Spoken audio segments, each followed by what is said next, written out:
Pada bulan Ramadan, ada beberapa tradisi yang hanya dilakukan pada saat bulan Ramadan. Salah satunya adalah sholat tarawih yang identik dengan tradisi daerah-daerah setempat.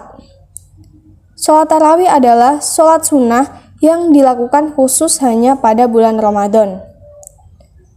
Waktu pelaksanaan sholat sunnah ini adalah selepas sholat Isya dan biasanya dilakukan secara berjamaah di masjid. Kegiatan ini menjadi sebuah tradisi dan menjadi kesempatan bagi umat muslim untuk memperdalam pemahaman agama, serta bertujuan untuk menghidupkan malam-malam di bulan Ramadan. Rakaat sholat tarawih yang dilakukan umat muslim berbeda-beda. Para ulama berbeda pendapat tentang jumlah rakaat sholat tarawih. Kendati demikian, pemeluk agama Islam bisa menjalankan ibadah tarawih dengan rakaat sholat tarawih yang diyakininya. Terdapat perbedaan jumlah rakaat sholat tarawih ketika dilaksanakan. Ada yang melaksanakannya sebanyak 11 rakaat, yaitu terdiri dari 8 rakaat sholat tarawih, kemudian dilanjutkan 3 rakaat sholat witir. Ada juga yang melaksanakan sebanyak 23 rakaat, terdiri dari 20 rakaat sholat tarawih dan 3 rakaat sholat witir. Tidak ada batasan tertentu mengenai jumlah total rakaat sholat tarawih. Perbedaan pendapat ini tak lain karena bagaimana ulama menyikapi atsar Umar bin Khattab. Tidak ada batasan jumlah rakaat dalam sholat tarawih, sebagaimana Nabi Muhammad SAW bersabda, "Sholat malam itu 2 rakaat, 2 rakaat. Jika salah seorang di antara kalian masuk waktu subuh, maka kerjakanlah 1 rakaat. Dengan itu, berarti kalian menutup sholat tadi dengan witir." Hadis riwayat Bukhari nomor 990 dan Muslim nomor 749 dari Ibnu Umar. Pada masa Nabi Muhammad, sholat tarawih hanya dilakukan 3 atau 4 kali saja, tanpa ada satupun keterangan yang menyebutkan jumlah rakaatnya. Sholat tarawih berjamaah lalu dihentikan karena ada kekhawatiran Nabi Muhammad tentang umatnya bahwa hal ini nantinya akan diwajibkan. Baru pada zaman Khalifah Umar bin Khattab, sholat tarawih dihidupkan kembali dengan berjamaah, dengan jumlah 20 rakaat dilanjutkan dengan 3 rakaat sholat witir.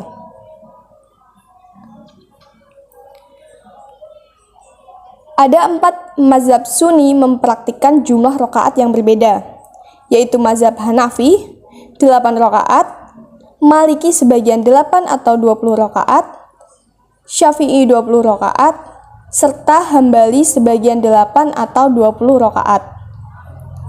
Umar bin Abdul Aziz sebagai khalifah dari Bani Umayyah di Damaskus menjalankan tarawih dengan 36 rakaat. Sementara Ibnu Taimiyah menjalankan 40 rakaat. Perbedaan pendapat menyikapi boleh tidaknya jumlah rakaat yang mencapai bilangan 20 itu adalah tema klasik yang bahkan bertahan hingga saat ini, seperti yang dilakukan sebagian besar pengikut Nahdlatul Ulama. Mengenai jumlah salam, praktik umum adalah tiap 2 rakaat, namun ada juga yang salam tiap 4 rakaat. Sehingga bila akan menunaikan tarawih dalam 8 rakaat, maka formasinya adalah salam tiap 2 rakaat dikerjakan 4 kali, atau salam tiap rakaat dikerjakan 2 kali, dan ditutup dengan witir 3 rakaat. Sebagaimana yang dilakukan oleh sebagian besar pengikut Muhammadiyah.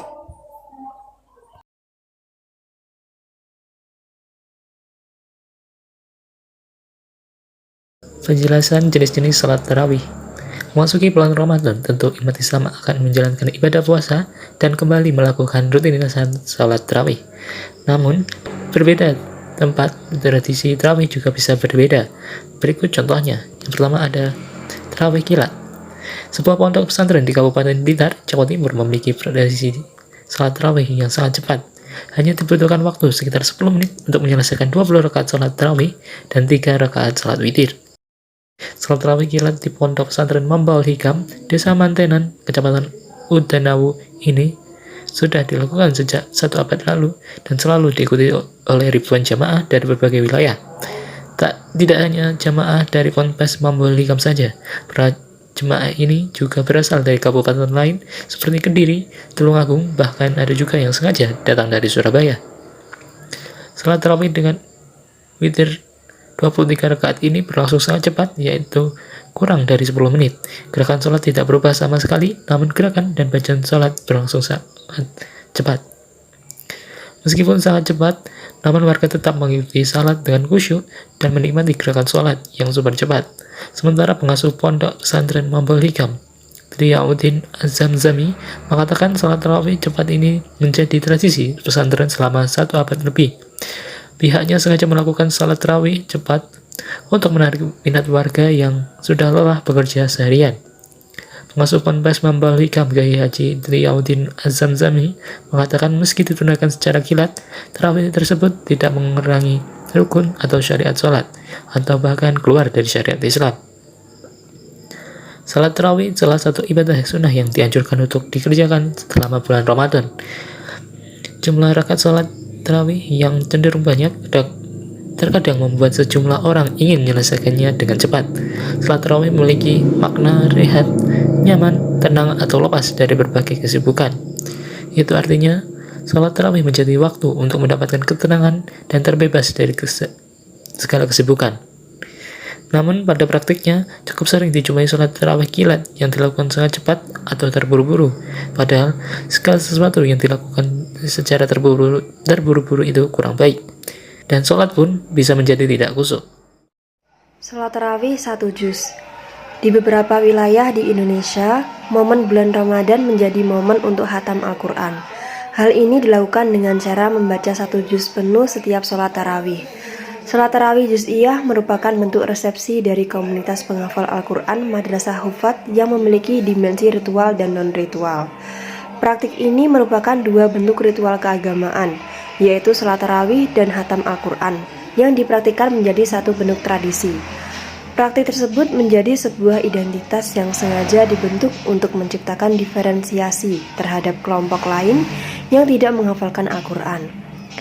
Praktik tersebut menjadi bukti bahwa Al-Quran tidak hanya sebagai bentuk ibadah spiritual yang privat dan individual, namun Al-Quran juga mengenai masalah-masalah sosial yang komunal dan publik. Secara ekspresif, setidaknya makna sholat tarawih juz'iyah dapat berupa barokah, murojaah, dan pembiasaan hafalan yang sangat dipengaruhi oleh kadar intensitasnya, interaksinya dengan Al-Quran itu sendiri. Sedang secara objektif, makna yang dapat mewakili dari ketiga makna ekspresif tersebut merujuk pada adanya usaha untuk melancarkan hafalan. Adapun makna deskriptif dari praktik salat tarawih juz'iyah tersebut sebenarnya merupakan bentuk hegemoni dan negosiasi antara beberapa komunitas sosial yang berbeda. Secara tidak langsung, Al-Quran menciptakan identitas-identitas baru dari berbagai resepsi yang muncul terhadap dirinya. Namun secara bersamaan melalui Al-Quran itu sendiri juga dapat menyatukan identitas yang bermacam-macam tersebut menjadi satu identitas kultural.